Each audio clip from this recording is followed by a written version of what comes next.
మొట్టమొదటి రెండు లేవు. సరే, పరిశుద్ధత ఉందా? మనలో ఉందా పరిశుద్ధత? హోలీనెస్ మనలో ఉందా పరిశుద్ధత?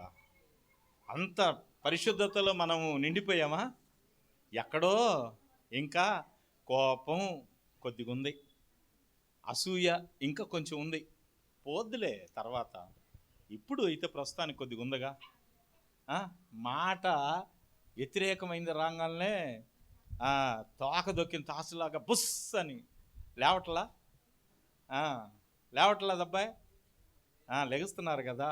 అంటే ఆ కోపము, ద్వేషము, అసూయ ఇంకా ఉన్నాయి. పరిశుద్ధత అనేది మన నరాల్లో ఇంకా రాలేదు.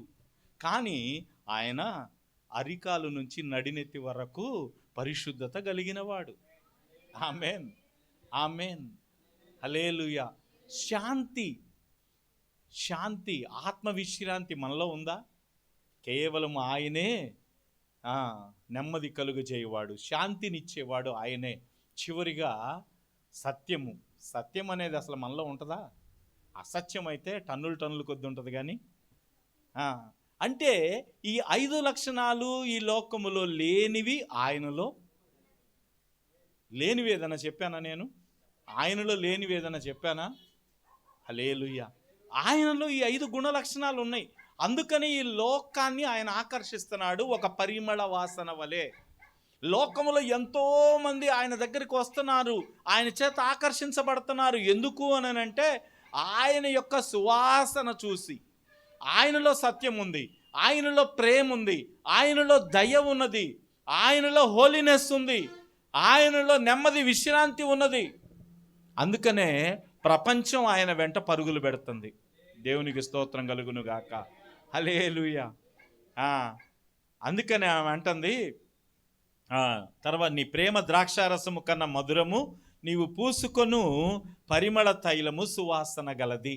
దీనికన్నా కూడా ట్రాన్స్లేషన్లు ఏమి రాయాలంటే, నీవు కలిగి ఉన్న సువాసన సంబంధమైన ద్రవ్యాలు, సుగంధ ద్రవ్యములు, నీవు కలిగి ఉన్న సుగంధ ద్రవ్యముల యొక్క సువాసన బహు గొప్పది అని రాయాలి. హల్లెలూయా. కానీ ఇలా రాశారు. ఎనీహౌ, దేవునికి స్తోత్రం. ఆ రోజు అంతవరకు అర్థమైంది వాళ్ళకి.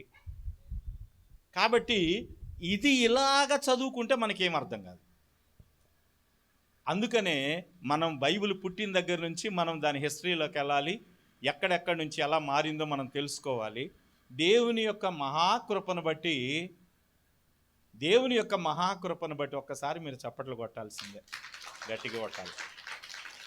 ఇంత చిన్న పల్లెటూళ్ళలో ఇన్ని గ్రంథాలు తిరగేసే పాస్టర్లు మీకు ఎక్కడి నుంచి వస్తారు చెప్పండి? ఇది కదా దేవుని కృప. దేవుని కృప కొరకై స్తోత్రాలు చెల్లిద్దాం. ప్రభువా, నీ ప్రేమ గొప్పది, నీ కృప గొప్పది, నీ జాలి గొప్పది, నీ దయ గొప్పది. ఎంత గొప్ప దేవుడు అయ్యా. ఈ గ్రామంలో మాకు జ్ఞానం నేర్పించడానికి నువ్వు నీ సేవకుల్ని వాడుకుంటున్నావు. నేను చెప్పిన తర్వాత ఇంకా మీరు ఎక్కడైనా ధైర్యంగా వెళ్ళి చెప్పండి, ఏం డౌట్ లేదు. ఇవన్నీ కూడా ఇవి అన్ని కాసి వడపోసిన తర్వాత అనేక రకాలుగా ఫిల్టర్ చేసి సత్యాన్ని మీ ముందుకు తీసుకొని వచ్చా. దీంట్లో ఏమాత్రం కించిత్ కూడా అతిశయము లేదు, కించిత్ నేను కలపలేదు, కించిత్ తీసివేయలేదు. ఖచ్చితంగా మీ ముందుకు తీసుకొచ్చాను వాక్యాన్ని. నీవు కలిగి ఉన్న సుగంధ ద్రవ్యముల యొక్క సువాసన అద్భుతమైనది.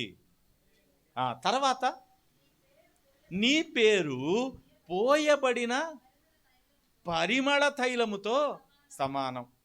ఇక్కడ మీరు గమనించండి, పోయబడిన పరిమళ తైలం.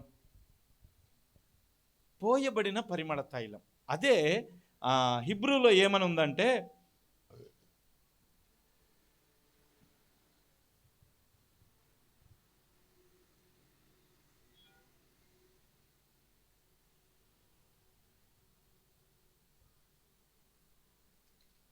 Your name is like purified oil poured out, therefore the maidens love you. Your name is like a purified oil poured out. Purified oil, శుద్ధమైన నూనె వలె నీ పేరు శుద్ధమైన తైలము వలె పోయబడి ఉన్నది, పరిమళించు సువాసనను పోలి ఉన్నది. అంటే దీనికి అర్థం ఏంటి అంటే, ఇప్పుడు ఈయన యొక్క గుణ లక్షణాలు 5 కూడా మనం చూసాం. ప్రేమ, దయ, పవిత్రత, ఆత్మవిశ్రాంతి, తర్వాత సత్యం. ఈ 5 విషయాలు మనం గమనించాం. ఈ 5 గుణ లక్షణాలని మించిన ఆయన పేరు, ఈ 5 గుణ లక్షణాల కన్నా కూడా మించింది ఆయన పేరు. హల్లెలూయా. ఒకసారి మీరు గమనిస్తే ఆయన పేరేంటి? ఆయన పేరేంటి? మన ప్రభు పేరేంటి? సగం చెప్పారు. యేసుక్రీస్తు కదా ఆయన పేరు. యేసు అంటే రక్షకుడు, క్రీస్తు అంటే అభిషిక్తుడు. హల్లెలూయా, హల్లెలూయా. యేసు అంటే రక్షకుడు, తన ప్రజలను వారి పాపముల నుండి ఆయనే విడిపించును గనుక ఆయనకు యేసు అని పేరు పెడతారు. ఆయన నామానికి అన్ని నామముల కన్నా పైనామము ఆయనకు అనుగ్రహించాడు తండ్రి కదా. హల్లెలూయా. అంటే యేసు అనే నామము అన్ని నామముల కన్నా పైనామం, ద నెంబర్ 1. ఎందుకు? ఆయన రక్షకుడు గనుక. ఆ రక్షకుడు అభిషిక్తుడుగా ఈ లోకానికి వచ్చాడు గనుక ఈ యొక్క పరిమళ వాసనలన్నిటినీ దాటుకొని ఆయన నామము గొప్పదయ్యింది. ఆయనలో ఉన్న గుణ లక్షణాలన్నిటిని బట్టి కాదు, కానీ ఆయన నామము దీనిని మించిన వాసనగా ఉంది. ఎటువంటి వాసనగా ఉంది అని అంటే, ఈ 5 రకాలైన సువాసనలు గుబాళిస్తూ ఉన్నాయి లోకంలో. అయితే ఈ యొక్క యేసు అనే పేరు ఎలా ఉందనంటే, ఒకేసారి గనక బాటిల్ పగలగొడితే ఒక సువాసన ఎలా వెదజల్లుతుందో అంత సువాసన ఒకేసారి వచ్చింది. ఈ 5 సువాసనలు ఉన్నాయి, 5 సువాసనలు వెదజల్లబడతా ఉన్నాయి. అయితే ఆయన పేరేమో ఒకేసారి పగలగొట్టబడిన సుగంధ తైలము. దేనిలో అయితే ఒక సెంటు బాటిల్, పెద్ద సెంటు బాటిల్ తీసుకొని ఒకేసారి పగలగొడితే ఎంత దూరం వ్యాపిస్తుంది? చాలా దూరం వ్యాపిస్తుంది కదా సువాసన. సెంటు కొట్టుకొని వస్తే, కొంచెం స్ప్రే చేసుకొని వస్తే ఇక్కడ నుంచి అక్కడ దాకే వస్తుంది. కానీ ఆ సెంటు బాటిల్ ఇక్కడ పగలగొట్టామనుకోండి, ఎంత దూరం వస్తుంది? సుమారుగా 1 కిలోమీటరు వ్యాపిస్తుంది. అలాగే యేసు నామము అంతకన్నా గొప్పది. అయ్యా, నీలో ఉండే గుణ లక్షణాలే గొప్పవి అనుకుంటే నీ పేరు దానికి మించిపోయింది. హల్లెలూయా. ఎందుకంటే నీవు రక్షకుడివి, నీవు అభిషిక్తుడివి, నువ్వు ప్రజల్ని రక్షించటానికి వచ్చావు. అందుకనే నీ పేరు నీ గుణ లక్షణాలను మించిపోయిందయ్యా. యేసు రక్తమే జయం. హల్లెలూయా, హల్లెలూయా. నీ పేరు పోయబడిన పరిమళ తైలము. అదే ఇంగ్లీష్లో ఏముందంటే ప్యూరిఫైడ్ ఆయిల్, పోర్డ్, పోయబడిన శుద్ధమైన నూనెను పోలి ఉన్నది. శుద్ధమైన పరిమళాన్ని, దాంట్లో ఏ కొంచెం కూడా కల్మషం అనేది లేదు. ఇప్పుడు మనం పోయి చూస్తే ఉదయకాలం మేము ఫాగ్ స్ప్రే చేసుకుంటుంటే, అంతకుముందు కొట్టుకుంటే ఒక రోజంతా ఉండేది. ఇప్పుడు కొట్టుకుంటే 10 నిమిషాలు కూడా ఉండట్లా. అంత డూప్లికేట్, కల్తీ అయిపోయింది. కానీ యేసు నామం అనేది కల్తీ కాదు.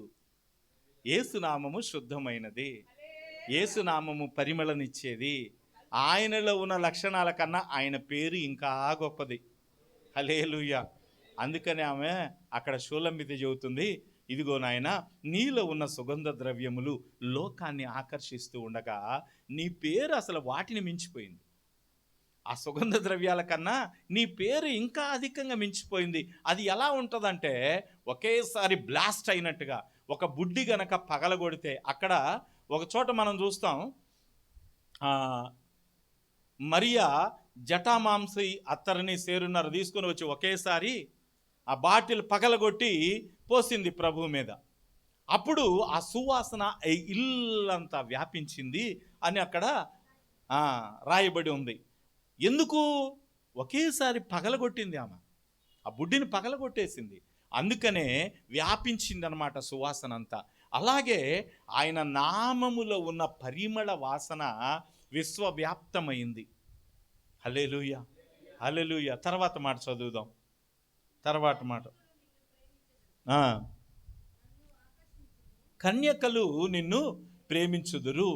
కాబట్టి ఇన్ని గుణ లక్షణాలు నీ దగ్గర ఉన్నాయి కాబట్టి ఎవరి ప్రేమలో పడని కన్యకలు ఎవరైతే ఉంటారో, లోకములో ఎవరికి మనసు ఇవ్వని వారు ఎవరైతే ఉంటారో వాళ్ళు నిన్ను ప్రేమిస్తారు. ఎందుకంటే ఇన్ని లక్షణాలు నీ దగ్గర ఉన్నాయి కదా, ఇన్ని లక్షణాలు నీ దగ్గర ఉన్నాయి కాబట్టి ఖచ్చితంగా నిన్ను వాళ్ళు ప్రేమిస్తారు. కన్యక ప్రేమించటానికి ఒక క్వాలిటీ అంటూ ఏదైతే ఉందో ఆ క్వాలిటీ నీ దగ్గర ఉంది. నిజానికి ఈరోజు కన్యకలు అంటే వయసు వచ్చిన ఆడపిల్లలు ఒక మగబ్బాయిని ప్రేమించాలంటే క్వాలిటీ ఏం కావాలి? అందం కావాలి, తర్వాత ఆస్తి కావాలి, తర్వాత ఉద్యోగం కావాలి కదా. ఇవి ముఖ్యం. అంతకుముందు అందం, ఉద్యోగం, తర్వాత కొంచెం ఆస్తిపాస్తులు. ఇప్పుడు అవి కాదు. ఇప్పుడు కావాల్సినవి వేరే ఉన్నాయి. ఇప్పుడు ప్రజల యొక్క మైండ్ సెట్ మారిపోయింది. వాడు డబ్బు సంపాదించి నాకు బానిసలాగా ఉండేవాడు కావాలని అమ్మాయిలు కోరుకుంటున్నారు. వాడికి అమ్మా నాన్న ఉండొద్దు, 2 లక్షల రూపాయల జీతం ఉండాలి, 10 ఎకరాల పొలం ఉండాలి, సొంత ఇల్లు ఉండాలి, వాడు ఎవరికి నా అనుమతి లేకుండా డబ్బులు ఇవ్వటానికి వీల్లేదు, వాడు నాకు చెప్పకుండా ఎవరి దగ్గరికి పోవటానికి వీల్లేదు, కనీసం ఫోన్లో కూడా మాట్లాడటానికి వీల్లేదు. ఇయే కదా ఈరోజు అప్లికేషన్స్ అన్నీ. హల్లెలూయా, హల్లెలూయా. ఈరోజు అమ్మాయిల అప్లికేషన్స్ చూస్తుంటే విచిత్రంగా ఉంది నాకు. లోకము దాని ఆశ గతించిపోతున్నాయి. జాగ్రత్త బిడ్డలారా, చిన్నపిల్లలారా, మీరు ఏదైతే కోరుకుంటున్నారో అది ప్రభు దృష్టికి సరి అయినది కాదు. మీ ప్రవర్తనలు మార్చుకోండి, మీ ఉద్దేశాలు మార్చుకోండి. కుటుంబ వ్యవస్థ అనేది దేవునికి ఇష్టమైన సంగతి. కుటుంబంగా కట్టబడండి. ఈరోజు ఆడపిల్లల్ని ఇవ్వటానికి లేదు. అత్త చచ్చిందా, మామ చచ్చాడా, వీళ్ళిద్దరు లేకపోతే ఇంకా బెస్ట్. ఆడపిల్లలు లేరా, అయితే ఇంకా బెస్ట్. అన్న కూడా లేడా, తమ్ముడు కూడా లేడా, ఏక్ నిరంజన్ అయితే వాడే కరెక్ట్. ఏక్ నిరంజన్. మా అమ్మాయి పని చేయలేదు, వీళ్ళే చెబుతున్నారు, తల్లిదండ్రులే చెబుతున్నారు ముందు. మా అమ్మాయి చేయలేదండి, మా అమ్మాయి 10 గంటలకు లేస్తుంది. నువ్వు సరైన తల్లి తండ్రేనా? సరైన తల్లి తండ్రి అయితే మీరు 10 గంటల దాకా నిద్రపుస్తారా మీ పిల్లల్ని? బుద్ధి లేని విధంగా తయారవుతున్నారు. దాన్ని సమర్థించుకోవటానికి పైగా 10 గంటలకి లెగుస్తుంది మా అమ్మాయి, ఏం అనకూడదు.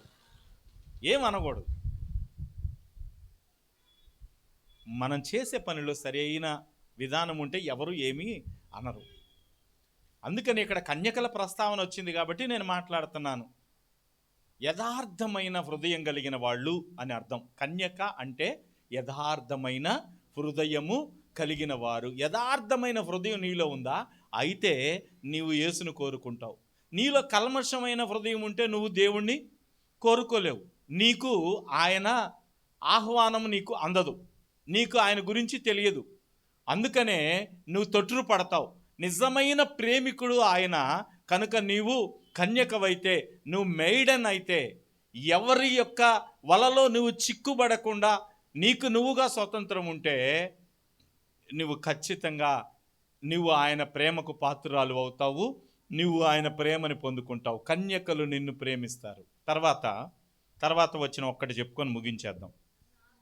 నన్ను ఆకర్షించుము, మేము నీ యొద్దకు పరుగెత్తి వచ్చేదము. హల్లెలూయా, హల్లెలూయా. ఇక్కడ పైనేమో నీవు నన్ను ఆకర్షించుము అంటుంది, ఇక్కడ మేము నీ యొద్దకు పరుగెత్తి వచ్చేదము అని అంటుంది. ఇక్కడ 2 విధాలుగా ఈ యొక్క వాక్యాన్ని చూడొచ్చు. ఒకటి, ఆమెతో కూడా ఉన్న యెరూషలేము కుమార్తెలు ఒకవేళ నువ్వు నన్ను పిలిస్తే, నువ్వు నన్ను ఆకర్షిస్తే నేను వస్తాను, నాతో కూడా నా యొక్క స్నేహితులు కూడా వస్తారు. ఆ స్నేహితులు ఎవరంటే యెరూషలేము కుమార్తెలు అని ఒక అర్థం ఉంది. రెండో అర్థం ఏంటంటే, నేను అన్న పదము మొట్టమొదట వాడి తర్వాత మేము అని అనటం, ఇది హిబ్రూ కవితా శైలిలో ఒక భాగం.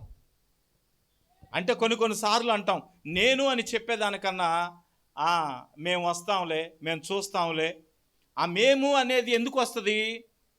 కొంచెం గౌరవం పెంచుకోవటానికి ఆ పదం వాడబడుతుంది. మేమున్నాము అనే మాట, మేము చూస్తాము, మేము గమనిస్తాము, అక్కడ నేను అని వాడాలి.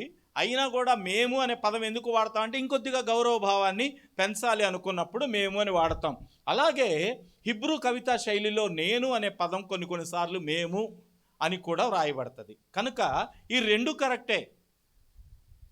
అయితే ఇక్కడ మన యొక్క కాంటెక్స్ట్ ఏంటంటే, మనం తెలుసుకోవాల్సింది ఏంటంటే, నీవు నన్ను ఆకర్షించుము, మేము నీ యొద్దకి. ఇదేంటి? మొట్టమొదట నీ పరిమళ ద్రవ్యము ఏదైతే నీ దగ్గర సుగంధ ద్రవ్యాలు ఉన్నాయో, ఆ సుగంధ ద్రవ్యముల యొక్క సువాసన నన్ను ఆకర్షిస్తుంది. కాబట్టి హల్లెలూయా, నీ సుగంధ ద్రవ్యముల యొక్క సువాసన ఏదైతే ప్రేమ, దయ, పవిత్రత, తర్వాత ఆత్మ నెమ్మది, పీస్, తర్వాత సత్యం, ఇవి ఏదైతే 5 గుణ లక్షణాలు ఉన్నాయో అవి మమ్మల్ని ఆకర్షిస్తున్నాయి అని చెప్పింది కదా. తర్వాత దానికన్నా మించిన ఆయన నామము ఇంకా పరిమళ వాసనగా ఉంది, మమ్మల్ని ఆకర్షిస్తుంది.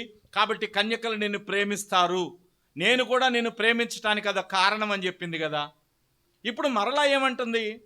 నీవు నన్ను ఆకర్షించుము, అప్పుడు మేము నీ వద్దకు పరిగెత్తుకొని వస్తాం. హల్లెలూయా. దీనిలోనే ఒక అపూర్వమైన మర్మము ఉన్నది. ఏమిటి అని అంటే, ఈరోజు మీరు ఈ యొక్క గ్రామంలో నివసిస్తున్నారు. క్రీస్తుని నమ్ముకోకముందు యేసుక్రీస్తు అంటే ఏదో చూచాయిగా మీకు తెలుసా లేదా? యేసుక్రీస్తు అంటే ఆయన కూడా ఒక దేవుడని, ఆయన మేలు చేసే దేవుడని, మిగతా దేవుళ్ళ కన్నా భిన్నంగా ఉంటాడని, లేకపోతే కార్యాలు జరుగుతాయని, ఏదైనా అనుకున్న కార్యం జరగకపోతే ఆయన దగ్గరికి వెళితే జరుగుతుందని, పెళ్ళిళ్ళు కాని వాళ్ళకి పెళ్ళిళ్ళు అవుతాయని, లేకపోతే పిల్లలు పుట్టిన వాళ్ళకి దేవుడి దగ్గరికి వెళ్తే పిల్లలు పుడతారని, వివాహాలు కాని వాళ్ళు వెళ్తే వివాహాలు జరుగుతాయని ఒక నమ్మకం. అదే పరిమళ వాసన. యేసుక్రీస్తుని గురించిన పరిమళ వాసన మీ దగ్గరికి వస్తూనే ఉంది. అయితే మీరు ఆ వాసనని ఆగ్రాణిస్తున్నారు కానీ దేవుని దగ్గరికి రాటల్లా. వచ్చారా? వెంటనే రావటం లేదు. ఆయన నామం తెలిసింది తర్వాత, గుప్పమని ఒక పరిమళ వాసనలాగా నీకు సోకింది. యేసు రక్షకుడు, యేసు మన పాపాల నుంచి విడిపిస్తాడు, మన శాపాలు కొట్టివేస్తాడు, మన మీద రూపించబడుతున్న కాడి ఆయన విరగ్గొడతాడు అని ఆయన పేరు గురించిన గొప్పతనం తెలిసింది. అయినా బోల. ఇప్పుడు ఎప్పుడు వచ్చాము అనంటే, ఎప్పుడైతే ఆయన మనల్ని పట్టి లాగాడో. హిబ్రూలో ఈ యొక్క వాక్యం ఏమని రాసి ఉంటుంది అని అంటే, నీవు నన్ను ఆకర్షించుమనే మాట ఉందే, దానిలో హిబ్రూలో ఏముందంటే, నీవు నన్ను పట్టి లాగుము. హల్లెలూయా. నీవు నన్ను పట్టుకొని లాగు. అదే ఇంకొక అర్థం ఏంటంటే, నీవు నన్ను పిలువు అంటే, నువ్వు ఇలా పట్టుకొని రా అని చెప్పి చనువు చేసుకొని చెయ్యి పట్టుకొని నన్ను లాగు, పట్టుకొని రా అని చెప్పి పిలువు, అప్పుడు నేను నీ దగ్గరికి పరిగెత్తుకొని వస్తాను. అందుకనే దేవుడు ఈ లోకంలోకి వచ్చే ముందు ఏం జరిగింది? ప్రవచనకారులు ప్రవచనాలు చెప్పారు, ప్రవక్తలు ప్రవచనాలు చెప్పారు, దేవదూతలు ఆకాశము నుండి దిగివచ్చి, ఇదిగో సర్వలోకానికి కలగబోవు మహా సంతోషకరమైన శుభవర్తమానం, ఇదిగో యూదులకు రక్షకుడు పుట్టాడు, లోక రక్షకుడు ఈరోజు జన్మించాడు అని చెప్పారు. అయినా లోకం ఆ పరిమళ వాసనని స్వీకరిస్తుంది కానీ వెళ్ళదే, ప్రభు దగ్గరికి వెళ్ళదే. అక్కడ ఉన్న నజరేతులో ఉన్నవారు, యెరూషలేములో ఉన్నవారు ఆయన దగ్గరికి వెళ్ళలేదు, కానీ ఎక్కడో తూర్పు దేశంలో ఉన్న జ్ఞానులు వచ్చి ఆయనకు బంగారము సాంబ్రాణి బోళంని సమర్పించి, ఆయన రాజుగా ఉన్నవాడు, ఆయన పూజార్హుడు, ఆయన త్యాగం చేస్తాడని బంగారము సాంబ్రాణి బోళం అర్పించిన ప్రజల ఉద్దేశాలు మారవే, ప్రజలు ఆయన గురించి తెలుసుకోరే, లోకరక్షకుడు పుట్టాడని సంతోషించరే. అందుకనే ఆయన ఇలా కాదు అని చెప్పి ఎప్పుడో ఇక్కడ రాయబడి ఉన్న మాటని నెరవేర్చాడు. ఏమని? ప్రయాసపడి భారము మోసుకొనుచున్న వారలారా రండి రండి అని లాగాడు. హల్లెలూయా. ఆ మాటకి అర్థం అది. ప్రయాసపడి భారము మోసుకొనుచున్న సమస్తమైన వారలారా రండి, నేను మీకు విశ్రాంతి కలగజేస్తా. అంటే ఆయన పరిమళ వాసన నిన్ను తాకుతున్నా నువ్వు మారవు, ఆయన నామంలో ఉన్న గొప్పతనము నీకు విడమర్చి చెప్పినా నువ్వు మారవు. ఇప్పుడు ఆయన ఏం చేయాలంటే చనువు చేసుకొని నిన్ను లాగాలి, నిన్ను పిలవాలి. అందుకనే ఆయన పరిశుద్ధమైన పిలుపు పిలిచాడు, పట్టి లాగాడు. ఇదిగో ప్రయాసపడి భారము మోసుకొనుచున్న సమస్తమైన వారలారా రండి అని పిలిచాడు. ఇక ఇప్పుడు ఆ పిలుపుకి గదిలోచ్చావు నువ్వు. చెప్పు హల్లెలూయా. ఇప్పుడు ఆ పిలుపుకి గదిలోచ్చావు నువ్వు. హల్లెలూయా. Praise the lord. దేవునికి స్తోత్రం కలుగును గాక. హల్లెలూయా హల్లెలూయా. దేవునికి స్తోత్రం కలుగును గాక. ఈ పిలుపే మిమ్మల్ని దేవుని దగ్గరికి తీసుకొని వచ్చింది. ఈ పిలుపులో అంత అర్థం ఉంది తెలుసా నీకు? చాలా క్యాజువల్గా తీసుకుంటాం మనం. ప్రయాసపడి భారం మోసుకొనుచున్న సమస్తమైన వారలారా నా యొద్దకు రండి, నేను మీకు విశ్రాంతిని ఇస్తాను అనే మాటని చాలా తేలిగ్గా తీసుకున్నాం ఇంతవరకు. ఇది యుగ యుగాల సంకల్పం. ఆయన పరిమళ వాసన లోకములో సువాసన వలె వ్యాపిస్తూ ఉంది. అంతకన్నా ఘనమైన నామము ప్రజలకి చేరువై ఆయన రక్షకుడు, ఆయన విమోచకుడు, నీ శాపాన్ని కొట్టివేస్తాడు, నీ దరిద్రతని నీ నుంచి దూరం చేస్తాడు, నీకు జరగని కార్యాలు జరిగిస్తాడని విన్నా నువ్వు రావే, ఆయన దగ్గరికి రావే, ఇంకా మేలుడు పొందుకోవే, నువ్వు విడిపించబడవే. అందుకని ఆయన నిన్ను పట్టి లాగుతున్నాడు. ఈరోజు బుల్లెమ్మాయిని పట్టి లాగాడు ఆయన, లాగాడు నా దేవుడు. హల్లెలూయా. మిమ్మల్ని అందరినీ పట్టుకొని లాగాడు ఆయన, అగ్నిలో నుండి లాగినట్టుగా లాగాడు నా దేవుడు. నువ్వు గొప్ప, ఆయన గొప్ప? మనమేం చెబుతున్నాం?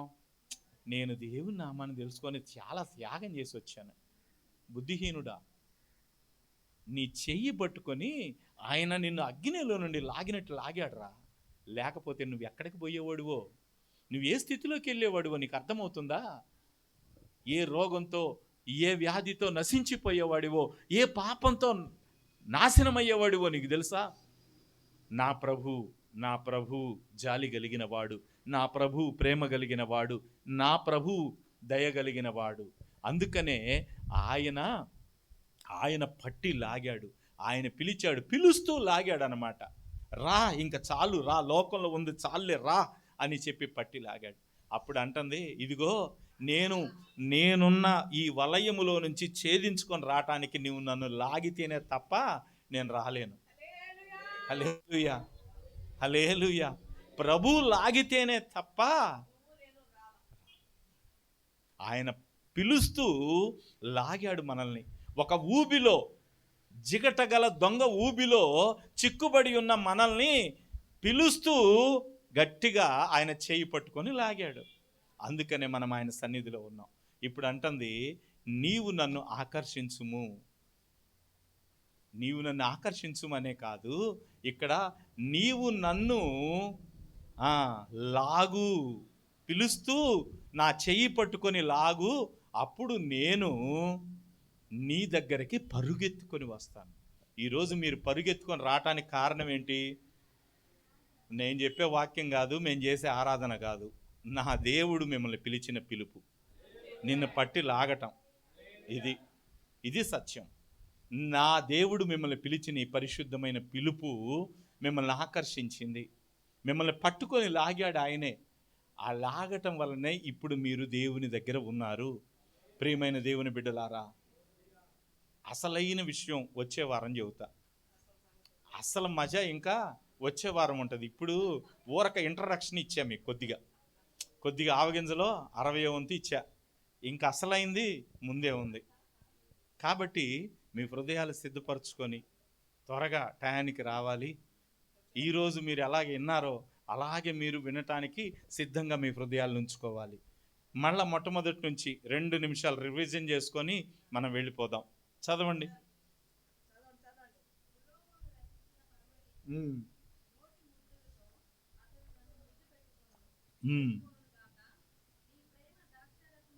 హల్లెలూయా. నోటి ముద్దులతో అతడు నన్ను ముద్దు పెట్టుకోవాలి. ఎందుకు అని అంటే నేను ఆయన ఎలాగ ప్రేమిస్తున్నానో ఆ ప్రేమ తాను కూడా ఎక్స్ప్రెస్ చేయాలంటే చిన్న చిత్తగా కాదు, నన్ను గాఢంగా కౌగిలించుకొని ముద్దు పెట్టుకోవాలి ఆయన. హల్లెలూయా. ఇది నా వాంఛ. ఎందుకు అని అంటే నీ ప్రేమ ద్రాక్షారసము కన్నా మధురం. అంటే ఈ లోకంలో అన్నిటినీ మరిపించే శక్తి, సంతోషాన్ని కలిగించే శక్తి ద్రాక్షారసానికి ఉంటే దానికన్నా మించింది నీ యొక్క ముద్దు, దానికన్నా మించింది నీ ప్రేమ. తర్వాత నీవు కలిగి ఉన్న సుగంధ ద్రవ్యములు యొక్క సువాసన అతి మధురమైనది అని చెప్పుకోవాలి. ఏదైతే 5 గుణలక్షణాలు ఆయనలో ఉన్నాయో ఆ గుణలక్షణాల యొక్క సువాసన బహు పరిమళభరితమైనది. తర్వాత దానిని మీ నామం మించిపోయింది. ఆ పరిమళ నువ్వేదైతే ఇస్తావో ఆ 5 గొప్పయే, కానీ నీ నామం అంతకన్నా గొప్పది. చెప్పండి.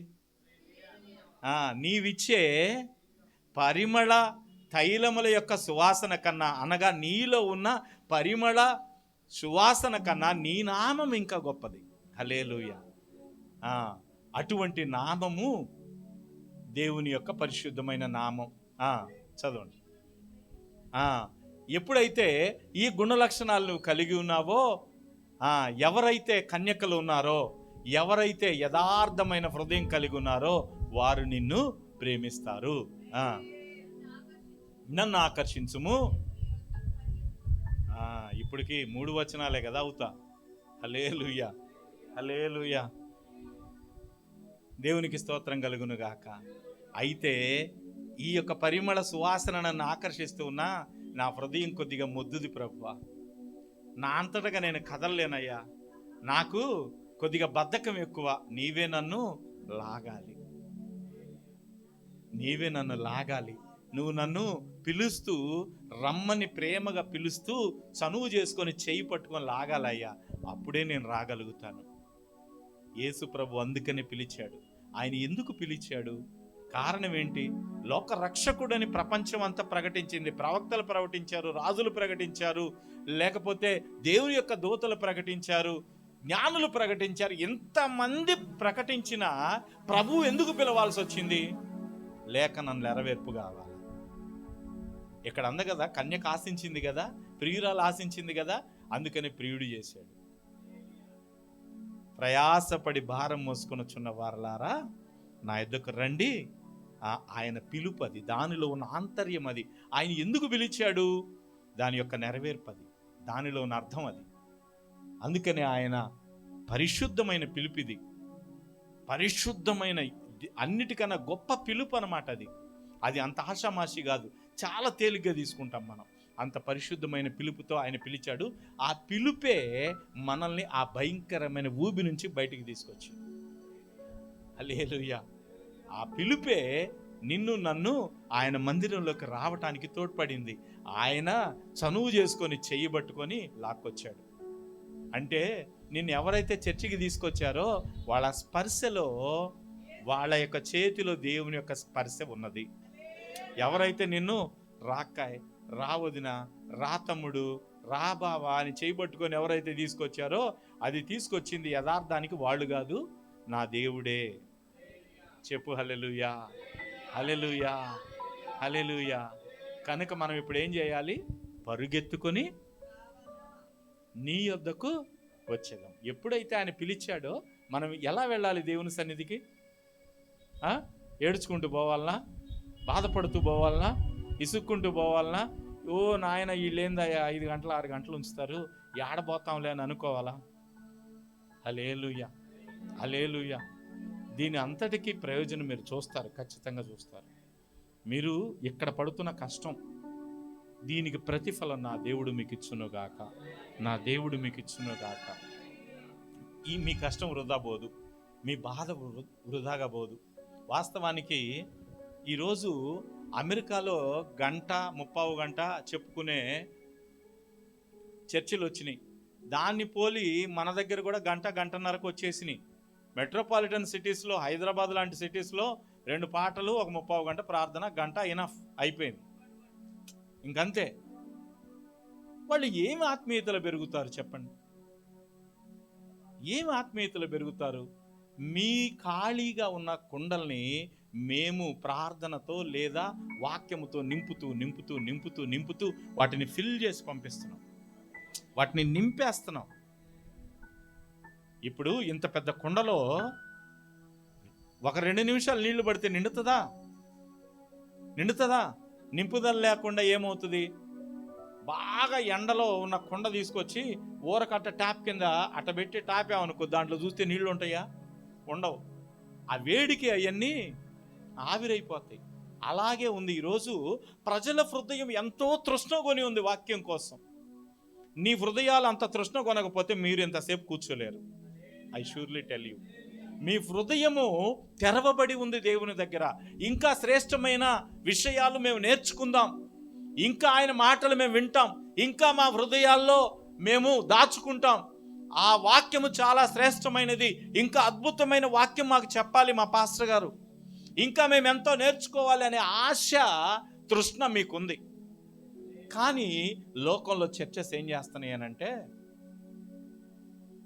విశ్వాసుల్ని పాడు చేసే సంఘాలుగా మారినాయి, పాడు చేస్తున్నాయి. ఎందుకు అనంటే ఎవరు ఉండరండి అంతసేపు, ఇసుగ్గా ఫీల్ అవుతున్నారు. వాస్తవానికి అంతకుముందు ఎవరైనా ఒకళ్ళిద్దరు ఎంతసేపు కూర్చోలేకపోతున్నాం అన్నయ్య, ఎంతసేపు వల్లగాట్లేదు అక్క అనుకున్నా కూడా, మా చెవికి వినపడినా కూడా మేము వాటిని చెవికి ఎక్కించుకోం. ఎందుకో తెలుసా? కొన్నాళ్ళ తర్వాత అవి మీ నోటి నుంచి రావు. హల్లెలూయా, రావు, అంతే. అవి ఎక్కడి నుంచి వస్తున్నాయి అనంటే మీ బలహీనతలో నుంచి వస్తున్నాయి, లేదా మీరు ఇంకా దేవుని అద్భుతంగా అర్థం చేసుకోకపోవటం వల్ల వచ్చే నిట్టూర్పులే తప్ప యథార్థానికి మీ హృదయంలో నుంచి వచ్చేవి కాదు. అవి మాకు తెలుసు. మీ హృదయాల్లోంచి వచ్చే మాటలు కాదు, అది మీ హృదయంలో నుంచి వచ్చే మాటలు వేరుగా ఉంటాయి. మా పాస్టర్ గారు మాకు చాలా జ్ఞానం నేర్పిస్తారు, అద్భుతమైన వాక్యాలు చెప్తారు. ఈ మాటలు మీ యొక్క హృదయాల్లోంచి వస్తాయి. అయితే అంతసేపు కూర్చోలేక శరీరాలు బలహీనంగా ఉండటం వల్ల కొన్నిసార్లు నిట్టూర్పులలాగా ఆ మాటలు వస్తాయి. సో వాటిని అన్నిటిని మేము పట్టించుకోవాల్సిన అవసరం లేదు. ఎందుకంటే యేసుక్రీస్తు ప్రభువారే శిష్యులను తీసుకొని కొండ మీదకి వెళ్ళి మెలకువగా ఉండి నా కోసం ప్రార్థించండి అని అంటే నిద్రపోయిన మహానుభావులు. కాబట్టి ప్రభు ఏమనుకున్నారంటే, వారు అలసిపోయి ఉన్నారు, వారు విశ్రాంతి కోరుకుంటున్నారని అర్థం చేసుకొని వాళ్ళని విడిచిపెట్టేశారు. మాకు కూడా తెలుసు. అందుకనే మేము ఆత్మలో ఏం చేయాలి, శరీరంలో ఏం చేయాలి, ఈ రెండు మాకు బాగా తెలుసు. దేవునికి స్తోత్రం కలుగును గాక. ప్రియ దేవుని బిడ్డలారా, మీరు దేవుని చేత ఆకర్షించబడ్డారు కనుక మీరేం చేయాలంటే దేవుని కోసం దేవుని వెనక పరిగెత్తాలి. దేవుడు ఎక్కడుంటే అక్కడికి పరిగెత్తాలి. హల్లెలూయా. నీ ప్రియుడు కోసం నువ్వు పరిగెత్తాలి, నువ్వు దేవుని సన్నిధి కోసం పరిగెత్తాలి. దేవుని సన్నిధిలో విడుదల ఉంది, దేవుని సన్నిధిలో క్షేమం ఉంది. నా ప్రియుడిని చేరుకుంటే సంతోషం నాకు వస్తుంది. అతడు నోటి ముద్దులతో నన్ను ముద్దు పెట్టుకుంటాడు, ఆయన ప్రేమ ద్రాక్షారసము కన్నా. హల్లెలూయా, హల్లెలూయా, హల్లెలూయా. ప్రియ దేవుని బిడ్డలారా, వాక్యము వెదజల్లబడింది గనక దేవుడు మిమ్మల్ని ఎటువంటి పరిశుద్ధమైన ప్రేమతో ఆకర్షించాడో, ఎటువంటి పరిమళ వాసనలతో మిమ్మల్ని ఆకర్షించాడో మీరు చూడండి. నేను చెప్పిన వాటిలో అతిశయం ఏమన్నా ఉందా? ఏదైనా తప్పుందా? హల్లెలూయా, హల్లెలూయా. దేవునికి స్తోత్రం కలుగును గాక. Praise the lord. దేవునికి స్తోత్రం కలుగును గాక. దేవుని యొక్క గుణ లక్షణాలతో తన సువాసనని వెదజల్లాడు. తన నామం యొక్క గొప్పతనాన్ని మీకు తెలియజేశాడు. బస్ మీకు అర్థమైనా కూడా మీరు అర్థం చేసుకొని ఊరుకున్నారు, రాలేకపోయారు, మీరు చిక్కుబడి ఉన్నారు. కాబట్టి మీ హృదయం ఏం కోరుకుందంటే ఎవరన్నా మమ్మల్ని తీసుకొని వెళ్తే బాగుండు. ఎస్, నా దేవుడు దానికి కూడా సిద్ధమైన వాడు. నీ చెయ్యి పట్టుకొని లాగి నీ పేరు పెట్టి పిలుస్తూ నిన్ను చర్చికి తీసుకొచ్చాడు. కాబట్టి నువ్వేం చేయాలనంటే నువ్వు ఆయన కోసం పరిగెత్తాలి. మేము నీ వెంట పరుగెత్తుకొని వస్తాం. నువ్వు నన్ను ఎప్పుడైతే లేపి నన్ను తీసుకెళ్తావో నేను పరుగెత్తుకొని వస్తాను. నేనే కాదు, నాతో కూడా ఉన్న నా స్నేహితురాండ్రైన యెరూషలేము కుమార్తెలు కూడా నాతో పాటు. నేను ఒక్కనే కాదు. అందుకనే మీరు గొప్ప. ఎందుకంటే మీరు ఒక్కళ్ళగా రాలేదు, మీ భర్తలను తీసుకొని వచ్చారు. ఇక్కడ సంఘంలో కొంతమంది పురుషులు రక్షించబడితే వాళ్ళు వాళ్ళ భార్యల్ని వాళ్ళ పిల్లల్ని కూడా లాక్కొని వచ్చారు. హల్లెలూయా. మీరు ఒంటిగా రాలేదు, మీతో కూడా మీ కుటుంబాలని లాక్కొని వచ్చారు. దేవునికి స్తోత్రం. దేవుని యొక్క మాట నెరవేర్చబడింది. నీవు నన్ను లాగు, నువ్వు నన్ను ఒక్కని లాగయ్యా చాలు, నా వెనకమాల వీళ్ళందరినీ నేనే లాక్కొని వస్తా. హల్లెలూయా. మీరు లాగినందుకు దేవునికి స్తోత్రం కలుగును గాక. హల్లెలూయా, హల్లెలూయా. దేవుని యొక్క వాక్యము సత్యమైనది, దేవుని యొక్క వాక్యము మహాత్యము కలిగినది. కనుక ఈ యొక్క పరమగీతముల గ్రంథములో అనేకమైన మర్మాలు, వాక్యానికి మర్మమే, ఇన్ని మర్మాలు ఉన్నాయి. ఈ మర్మాల్ని మనం క్రమక్రమంగా నేర్చుకుందాం. అద్భుతంగా వాక్యములు ఆశీర్వదింపబడతాం. ఇంకా అనేక సంగతులు తెలుసుకుందాం. అంతవరకు దేవుని కృప మీ మీద నిలిచి ఉండును గాక. ఆమేన్. ప్రార్థన చేసుకుందాం. హల్లెలూయా. దేవునికి స్తోత్రం కలుగును గాక. ప్రార్థన చేసుకుందాం.